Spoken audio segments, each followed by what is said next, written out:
Hello, my fellow shadowers and shadowettes, boys and girls, creeps and ghouls, ghosts and goblins, zombies and skeletons, vampires and werewolves. How's it going, everybody? I want to apologize for not really streaming this week so far, anyway. Week's not over, I still got time. But I want to apologize for not streaming this week. My sleep schedule's been insanely messed up. And more messed up than it usually is. Usually, it's pretty messed up. And it stays messed up. But usually, I would be able to go to sleep at like 1 o'clock in the morning and wake up at 6 o'clock in the morning. Not healthy. Not exactly the most healthiest sleep schedule in the world. Anyways, I put a poll up on my channel asking what would you guys like to see. And I went through a few videos ideas, and because I really wanted to do another list video. And the last time I did a list video was based on my favorite horror movies. And it was pretty much just slashers because I love horror so much. Horror is one of my favorite movie genres, and it's probably the only genre that I've watched in a few years. So I'm sorry if that list wasn't really, didn't have a lot of space for other movies that weren't in the horror genre. And that video wound up doing better than I expected. But anyways, let's talk about Batman Arkham City 2011. Fantastic game. Amazing game. I love it. It took what Arkham Asylum did and improved it in any other way. And not only that, every game that came after Arkham City was built as an improvement. Like, Arkham City added so many features, made the open world bigger. I genuinely felt like Batman, I was in my element. I was Batman. I was going to say Bat Daddy, but that would have sounded so weird. And I love the environment. I love how Arkham City is just this sprawling metropolis of gangs, people that want to kill Batman, people that want to hit you in the head with pipes, people that... And the story just is a story that draws you in. And the DLCs are pretty fun. Like, you get to play as Catwoman, and you get to see another perspective from the Arkham City story, which I love. And can I just say, Arkham City has to be my favorite Joker. Like, when Joker is dying, because, as you know, he's dying throughout the game because he took that Titan formula in Arkham Asylum. Oh! Joker, you're looking buff. You been hitting the gym? Ooh, you can see his head.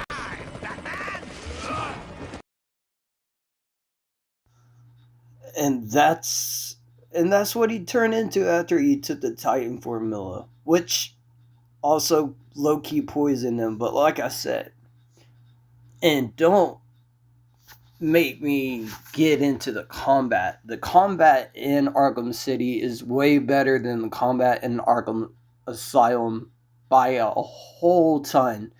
They boost up the combo system, you got new takedowns, you got a lot of stuff that they added, like I'm going to show you in this clip here. Hey.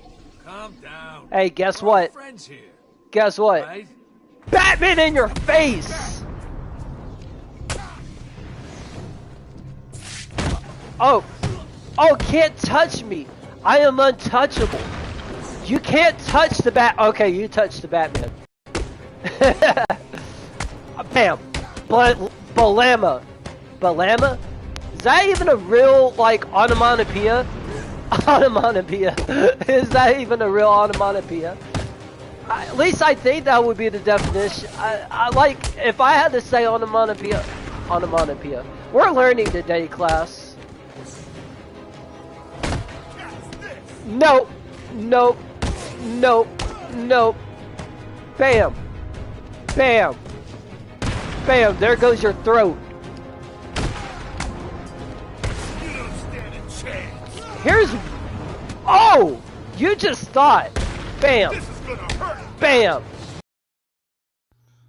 See, combat is so fantastic. I like how free flow it is. I like how you can rack up combo after combo and won't stop for a really long time until you get hit. Or if you fail to encounter the enemy.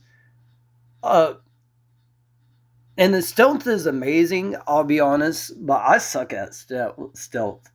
And I'm not gonna lie to you guys, Arkham Knight almost made this list.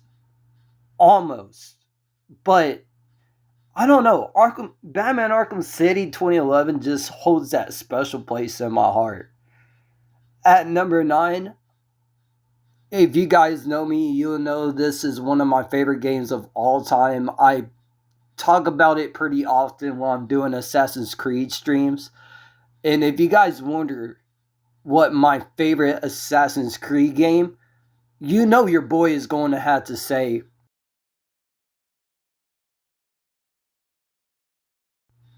that's right, Assassin's Creed 4 Black Flag. One of the best Assassin's Creed games in the whole series, in my opinion. And don't get me wrong, I like a lot of the Assassin's Creed games. 4 just happens to be my favorite. Because 1, you're playing as a pirate. Who doesn't love that?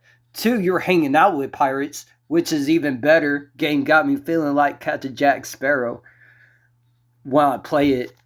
And can I mention how great of a protagonist that I find Edward Kenway to be? Easily and single-handedly one of the most likable protagonists in all of Assassin's Creed. And you guys know how I feel about Connor. We're not even going to bring up Connor in this. And plus, there's something special about Black Flag that really draws you in, whether it be the story, the gameplay, the combat. The combat is so amazing. Oh, I love it. And not to mention, my guy Edward has got 2 swords. You can have 4 pistols at max. The game is overall an enjoyable experience, and if you guys haven't played it, I highly recommend it. And not only that, it's a beautiful game to look at. It's truly beautiful. It's truly amazing. So with that being out the way, with my heavy simping ass for Assassin's Creed 4 Black Flag 2013, we got one of my favorite games, and it's also made Game of the Year last year. And we're talking about no other than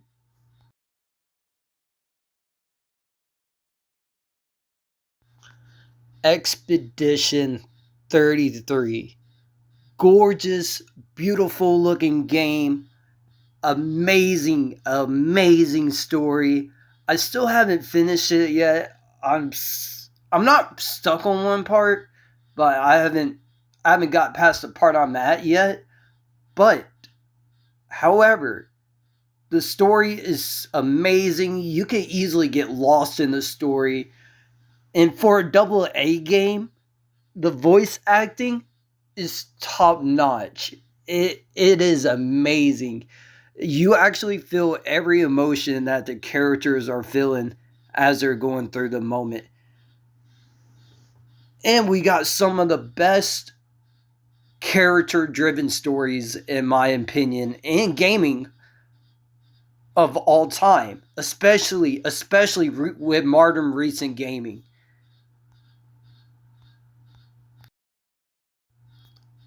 Fantastic game. I love the combat. The combat is turn based, and only it's got a good story, it's also got a long story. It's got really good gameplay. Every environment just feels like you're actually there. It feels like you're actually getting lost into the environment itself. It is a fantastic game. And not to mention, it gave me my two favorite characters that I love playing the most, which is Skill, which is Ciel. Sorry, I'll always butcher her name. I always pronounce it like Skill, but it's Ciel. And Mael. I love playing as Mael. There's something about these two characters that I really love gameplay wise. Because with Mael, you get the sword, and most of her skill sets are really cool, and the fact that some of her skill moves are used with fire is really awesome. And overall, I think Mael and Sail are really good characters overall, and I just find myself liking them more and more as I play the game. Because, like I said, when I'm playing Expedition 33, there's only 3 characters I actually use, and they become my most used characters, and that's Lune, Scale, and Mael. But particularly Scale and Mael, I use them a lot. So, moving on, next on the list, I got Dishonored 2 2016.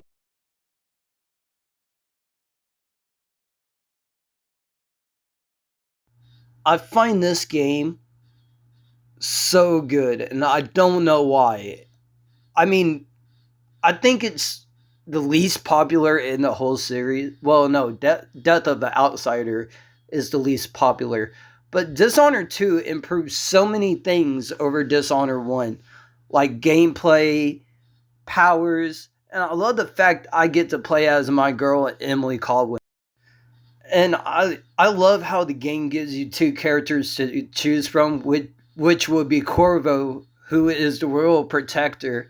And not only he's the protector, the royal protector, he's also one of the oldest gaming protagonists ever. He's damn well in his 60s when Dishonored 2 happened, timeline wise. And plus Corvo's so fantastic to play as. He has his own gameplay. And Emily is also a very fantastic choice to go with because she's got her own combat and stealth and powers, which I find so amazing that you can really tell the difference between the 2 characters. I like how the story comes together. I don't know. I really like the story because you start off investigating a mysterious string of murders after you got betrayed, but then you realize it was a conspiracy from the start. And the overall tone of the game is just exciting with how gritty and dark and atmospheric it is. And it's easily one of my favorite games. Now, next up on the list is a game that I haven't played in a while, only because it's not out for PS4 or excuse me, it's not out for PS5. And it's really hard to find this game anywhere. But Mortal Kombat 9, 2011.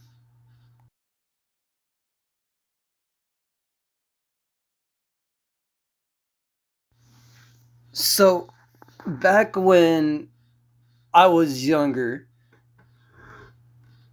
let's just say Sylvie would play this game religiously. And I got to where I became really good at it. And because the gameplay is so smooth, I've, I've, and this is supposed to be a reboot of the series, and it was a phenomenal reboot. If you if you ever meet any Mortal Kombat fan ever, they will tell you Mortal Kombat 9 is one of the best Mortal Kombats you could ever play. My personal favorite is there's something about 9 that has that classic Mortal Kombat charm to me with a modern take. I feel like 9 is the magnum opus of Mortal Kombat. And if you don't know what I mean by that, I mean it's like an emerald. It's like a gem. It's like when Jack Sparrow finds treasure, or and not only there's treasure in the chest, there's also plenty of rum, like an unlimited supply of rum. That's how it feels playing this game, especially if you're a big Mortal Kombat fan like I am.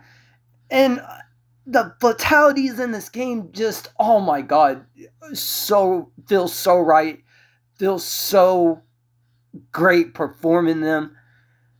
And not only that, this game also added a lot to the Mortal Kombat series and changed the course of Mortal Kombat forever, and will forever be grateful that Mortal Kombat 9 even existed in our timeline. Phenomenal game. So next up, I got God of War 3 2010.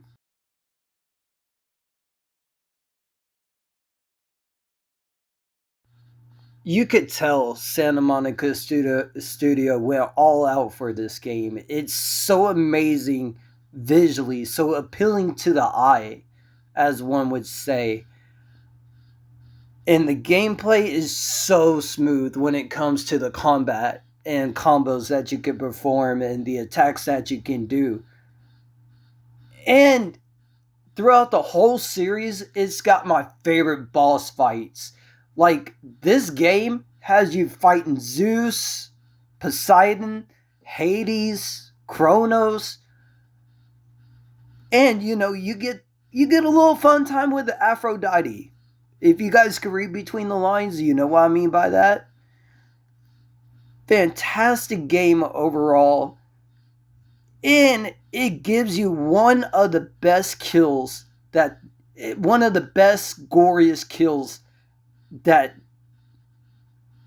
ever been put in a God of War game. For example, like this one in this picture. One of the best kills in the whole franchise. I remember playing that game when I was younger, and that was one of the kills that legitimately made me sick to my stomach because it was that fantastic.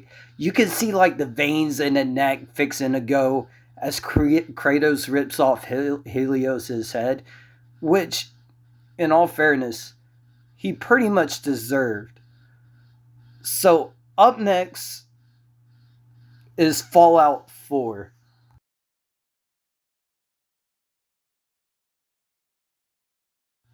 This game right here easily changed how I view Fallout 4 or Fallout games in general. I used to bash on Fallout games back in middle school. Even though I never played them, I hated them for some reason. Guess because I watched terrible people play it. Well, not terrible people. I don't mean they're terrible as a person, but I mean the way they presented the game was terrible to me. And plus, the gameplay I didn't feel was all that stylish. However, I went back and played it, fell in love with it, and I haven't stopped playing Fallout ever since. It's easily one of the best in the series, at least for me, because for me, Fallout 4 holds a special place in my heart because it's how I got into RPGs. Without Fallout 4, I would never got into RPGs. It's one of my most favorite games I ever played. I love the voice acting. I like how all the characters are has their own mission quests and their sidelines, and how you can increase your relationships with your companions. And overall, even just gameplay wise, it's a fantastic game. And I recommend everybody play it. And in the number 3 place, we have Cyberpunk 2077 2020.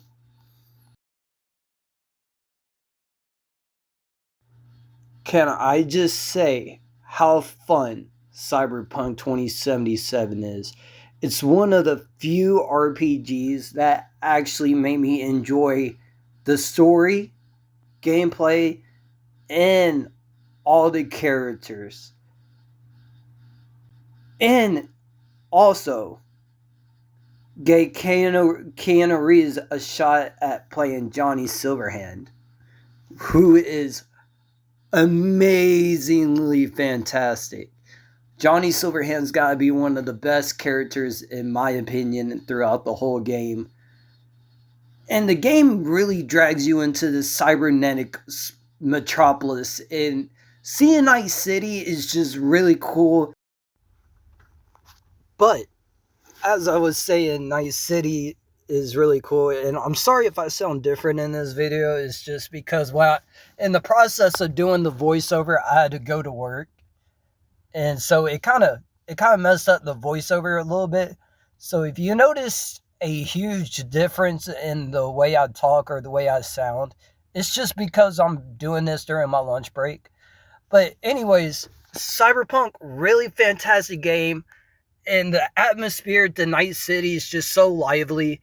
And I just love how every character, even characters of least importance, seem to have a small role to play within the game. Even the side missions are fun. I love doing most of the side missions. Like, I leveled up my V so hard, bro. And we can't forget one of the best love interests in the whole game is this chick right here. And if you guys don't know who this is Judy Alvarez. Fantastic character. I find her in the relationship with female B to be one of the most exciting things about Cyberpunk. Other than the gameplay, other than the lively city, it's just one of my favorite romance options in the game, to be honest. Really good game, really fantastic story, and that's why it's so high up on this list. So, next up, and here's where the list gets a little bit weird, as I was saying. So, these last two games, I couldn't just pick one good game out of this series because the series has so many good games. So these last two are like just the whole series in general and what I love about the whole series. And the first one we're going to start off with is Red Dead Redemption 1 and 2.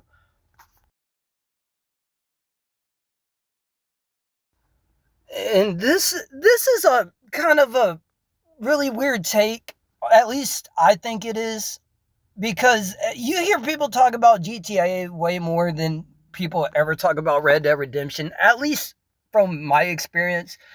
And Red Dead Redemption, both games are so good, so phenomenal.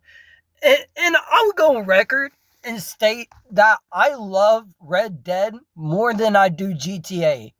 Because Red Dead Redemption gives me that redemption story that we all look for. I feel like both characters, John and Arthur, are really fleshed out, especially Arthur. And both of their deaths at the end, towards the end of the game, impacted me on a real emotional scale. And like I said, I didn't want to spoil the endings to the game, and I'm sorry if you guys haven't played the game and you're like, Sylvie, why'd you spoil the ending? I just couldn't help it. Fantastic games. I love them. The open worlds are usually vast and pure, and it's just an amazing game to play. It truly is. I love Red Dead Redemption to death. It's one of my favorite games, and I think I highly recommend both games if you're into like a Wild West kind of setting, if you're into guns, outlaws, even history, or if you just like playing video games. I highly recommend it. Put it on your list because it's one of the best open world games of all time, and that goes for both games. So, in the next spot, the last spot, the final spot, this is my top favorite series, and it's got its fans and it's got its haters. Obviously, I'm a huge fan. It's one of my favorite games. I talk about it on the channel often, and I've always wanted to stream it, but it seems like every time I get around to streaming it, something always happens. However, I am glad to announce we got done with the first game, and then we're doing Before the Storm. And if that doesn't hint nothing to you, I will go ahead and say it. Life is Strange. If you guys knew me you knew this was going to be on the list at either number 10, number 5, or number 1. If you guys know me that well, you guys know this game had to be on the list. And I'll tell you why. So, I love the animation and the art style to it. I love that 2D, 3D type of thing it was going for. I enjoy it. And I love how the animation just seems so, the graphics seem so visual. Like, it catches your eye. And to me, that's truly amazing when a game looks beautiful. But not only this game is beautiful, you also got characters that you can actually relate to, because the game just focuses on the characters themselves. The story is, sometimes the story is hit or miss, and I understand that. That's kind of a problem with the series. Sometimes, like, the stories are hit or miss. But besides, like, the game story being a hit or miss, sometimes the gameplay is incredible, because there's so much you could do. You could look around at stuff, you could interact with stuff, and you can talk to characters. I mean, obviously, it's a fucking video game. Why can't you? But what I mean by that is the game gives you a lot of freedom. But with that freedom also comes with a choice, and every choice leads to a consequence. And this is what the story focuses heavily on. And I like how it feels like your choices actually matter. I love how your choices actually feel like they matter. And I love how relatable the characters can be, because there's certain parts in the game where you could just sit and they think on life. Like, Max is always thinking about photography, or how she feels around Chloe, or about her insecurities, which gives the characters some human detail, which makes the characters lovable and likable, and just to witness how they view the world through their eyes, or how they see the things around them, is just amazing, just to hear their thought processes on stuff. And to me, it's just an extremely beautiful game, and it actually teaches you how every choice does have a consequence. And I feel like this series is very underappreciated. And it, and like, my favorite couple in gaming history is Max Caulfield and Chloe Price. I find the relationship to be so memorable. And just because because they haven't seen each other in a while, and by the time the first game rolls in, they haven't seen each other for like years.